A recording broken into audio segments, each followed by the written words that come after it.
Hello everyone, in this video I'll be translating and summarizing the latest Urdu broadcast by Imran Riaz to make it accessible for our English-speaking audience. Let's go through the key developments and insights in Imran Riaz words. There is a woman, a lady, and her story is very painful. This lady didn't get a rescue boat. She tried very hard that she could get a rescue boat. Then this lady was reported on Dunya News, and Kismat Khan also reported this. Other local journalists are also reporting that this woman was taken toward a flood barrier, a flood wall or bund. She asked for help. Drums. I have told you that drums are hollow. They have air inside so they don't sink. Above the drums she constructed a makeshift wooden boat, made it, and then she set out with her children, saying that she will take her children out of the flooded area to dry land where water is available, accessible. On the way, this boat broke. Local people or maybe officials with difficulty rescued her children alive, but the lady's corpse was found. Now, as rescue boats keep sinking, people are dying. Their number has reached dozens. Many boats have sunk, boats turned over. These incidents are happening repeatedly. Some people who tried to sit on top of drums to move out of their areas. It is unknown how far they got. Some people neither in their homes nor on the barrier are accounted for. They sank somewhere midway. Where have they gone? Some people are missing, and such reports are continuing. An elderly man was standing on the flood wall with money in his hand. "Someone patrolling, come with me and take my daughter and my family," he was crying. We saw many people crying and lamenting inside their homes on the bunds. One young man made a video from his rooftop. Below, he showed his livestock. He said, "My animals are drying up, they are going to die. Someone save our lives, we are hungry, our animals are hungry." People repeatedly say, "We are hungry in Punjab, we are not getting food, our condition is very bad." And these TikTokers, they make their videos, put their photos on boxes of relief supplies. They say, "We are feeding people." They take a few people outside and show them. A set is arranged. It looks like a drama set. They call some people, create a little confusion there, then they clap and praise each other. The Prime Minister, Imran Khan, is giving praise. "My niece is doing a very good job." In the flood, she says, "There is no one like my uncle." They all praise each other, and then together they praise the army chief. And this is how they run their system, polishing shoes, flattering and seeking favour. The situation is that the government gave a briefing, and those officers who give briefings are saying a boat did not sink because of the flood, but because of overweight. Brother, that question arises. The boat was going on roads. Was it? If it wasn't because of the flood, then which water did it sink in? If there was no flood, people would not sit in boats. People would remain in their own houses. So, you must accept that flood came, and after that people want to move. You don't have resources, no preparations. Now people have to move. They cannot wait hungry. Do you expect them to wait for 2 weeks or 3 weeks for you to come rescue them? Their children are hungry. They go out. Because in many boats, more people board than capacity, accidents happen. It was your responsibility that you should have considered 3 things. Number 1, populated areas should not have flooded. The powerful people whose lands and estates were protected. Muhammad Wala Bund was not broken. Shashabund was not broken. These bunds are not being broken. What is the reason? So that none of their names are mentioned. There are very powerful people whose lands must be kept safe. And these things are commonplace in Pakistan. To save the lands of powerful, the settlements of the poor are drowned. Millions made to feel their homes submerged. Now they don't have capacity to rescue, and from there is no water outflow from those places, so the water that has gone there doesn't return to the river. There is no route or path that allows water to flow back into the river. No study was done. First mistake, they sent water to the wrong place. Number 2, did not evacuate people in advance. Number 3, later they lacked capacity. Instead of rescuing people, they mocked people's helplessness. They sat on the bunds and clapped that they did their work. People are climbing trees, videos are coming, people climbing poles, videos are coming. And Pakistan's media, the newsrooms, have been formally banned. Many friends of mine in media. I have done this job all my life. I have earned wages working inside these channels. I've spent 2 decades of my life in the same work. 20 years are not small. So my colleagues call me and tell me, "Never has there been such strictness." What does this mean, Mr. Khan? We cannot deliver even a news item. Someone has died, but we cannot show the corpse. We cannot report. A child drowned, we cannot tell. We cannot bring these conditions forward. Newsrooms have been strictly prohibited. All are scared that establishment will get upset if bad conditions are shown. That if the situation is shown as bad, or worse than bad, then you will become an example. You will lose your job. They will shut your channel. This kind of fear has been spread in news channels, and so far they haven't been allowed. People climbing trees and poles, people climbing wires and sitting on poles. There is no electricity. What is the purpose of them climbing up? Only this, from up there we will be seen. We will wave hands. The boat operator may be going, may turn toward their area, may give their money, they will leave from there. Otherwise, no reason is clear. So they have created these conditions for people, but they clap. Viewers, I will keep discussing these flood situations with you. I will tell you things. Inflation has become very big after the flood, and inflation is continuously increasing, and honestly, there is no possibility of its reduction because another IMF tranche is coming to Pakistan. Pakistan has failed to meet its targets. The only target Pakistan's establishment has made, well, by polishing Donald Trump's shoes, they satisfied him and have made a cultural agreement with some weak Amki company so that Americans are happy and satisfied and we don't get any IMF or international pressure from which we cannot come out. So they have only done this much. Now, to meet their targets, inflation in Pakistan will further increase. This storm of inflation is not going to stop. It is increasing, and in the future, it can increase even more. IMF will put more pressure to gather funds, and the attention of Pakistan's government is elsewhere. They do not have the authority. They lack the capacity or ability to save the people, nor can they stop inflation. Now, an important update regarding Imran Khan, so let me tell you this news. This news is that the Toshakhana 2 case is being pursued in court.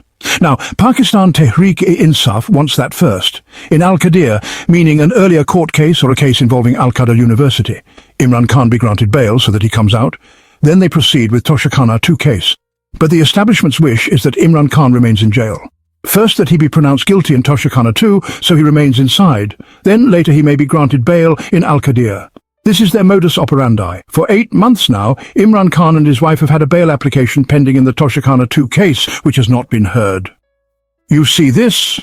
Mr. Pajuta reported that Imran Khan has refiled a request in which he asks that the sentencing in Toshakhana 2 be stayed, meaning that until the bail in Al-Qadir University case is granted, the sentence in Toshakhana 2 should be stopped. If Toshakhana 2 sentence is stopped and Imran Khan gets bail in Al-Qadir University case, then he will be released. Otherwise, they will create another case to keep him inside.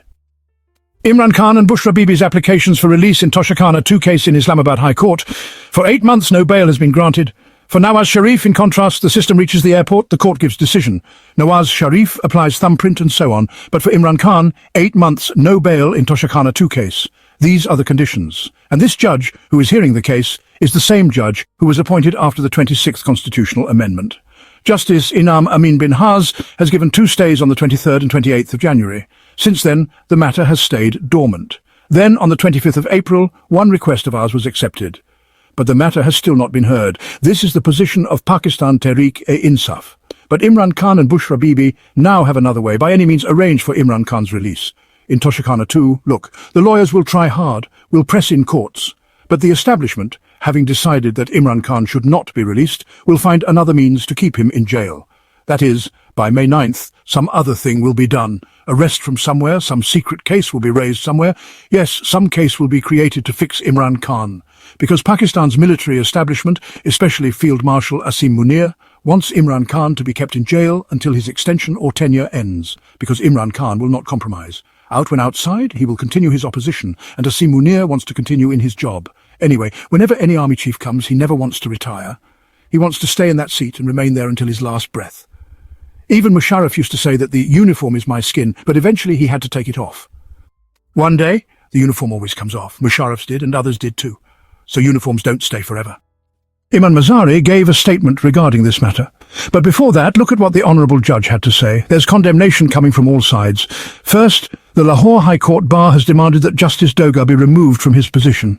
They issued a statement of condemnation stating, Imam Mazari went to court to represent her client, not to seek an audience with the Chief Justice. The Chief Justice's authoritarian behaviour is a clear violation of the judge's code of conduct, and such judges should be kept away from judicial proceedings. Therefore, the Supreme Judicial Council should take notice and remove Justice Doga from his post. In fact, a case or reference should be filed and sent against him in the Supreme Judicial Council. Secondly, many women have strongly opposed this. Here are statements from some women as well. 41 female lawyers have signed and issued a condemnation statement in connection with the Islamabad High Court. As female lawyers, they have condemned the remarks made recently by Chief Justice Sarfraz Doga regarding advocate Imam Mazari. The letter says, "We, as female lawyers, condemn the remarks made by Chief Justice Sarfraz Doga about Imam Mazari. According to reports, the Chief Justice threatened Imam Mazari with contempt of court proceedings. He told her husband to make her understand. His remarks are gender discriminatory, threatening, and reflect inappropriate behaviour from a judge. So even the women have opposed this. After that, the Chief Justice gave a clarification. He said that if contempt proceedings are initiated, the girl's career would be ruined. He tried to clarify, saying, Iman Mazari is like a daughter to me. Yesterday I was trying to explain to her. I said that you can disagree with my decisions, but don't make it personal. I didn't say that I will catch her. This is being misrepresented since yesterday. Mr. Hardy was standing there. I said, take them away, otherwise I'll initiate contempt proceedings. But now the judge is denying what he said. Mr. Hardy reiterated, no, sir, you didn't say that. You said, I will catch her. Let me tell you something. When someone is to be caught, it is only Allah, the Lord of Majesty, who can catch anyone. His grip is very strong. He can seize a person by the hair on their forehead and their feet, and a human can't even move. Allah repeatedly says in the Holy Quran, my grip is severe, so only Allah has the power to catch someone. Who are you to act like God and say, I have caught her? And if one day, by Allah's command, the public catches you, then just wait and see what happens.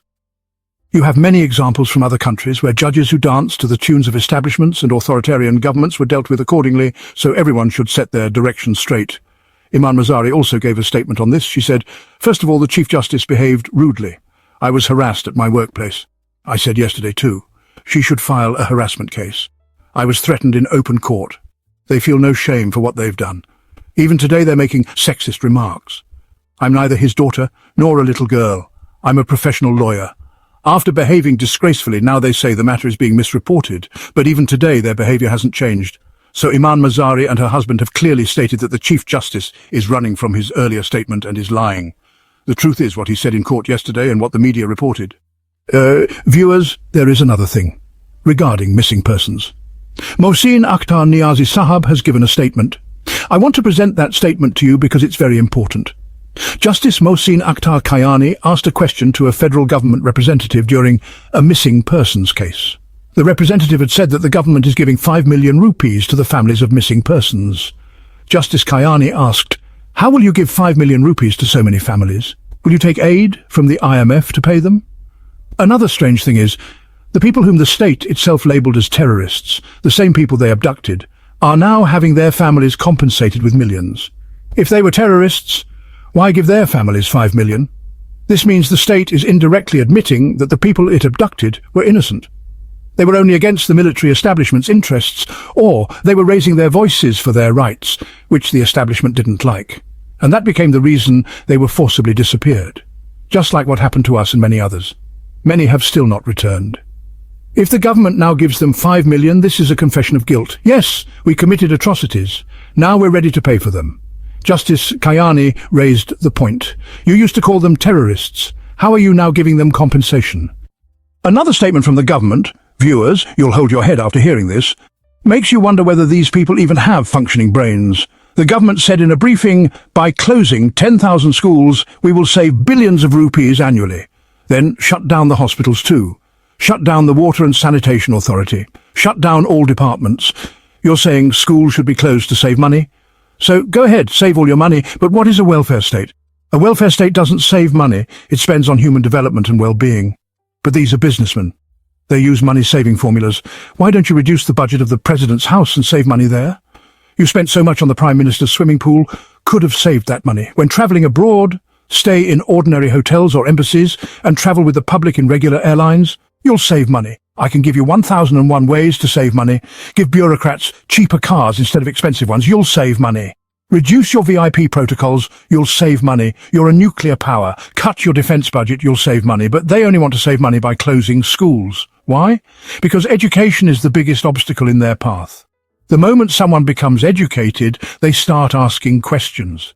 Education leads to awareness, and awareness stands up to them. That's why the establishment and the government don't like educated people, because they question and demand accountability.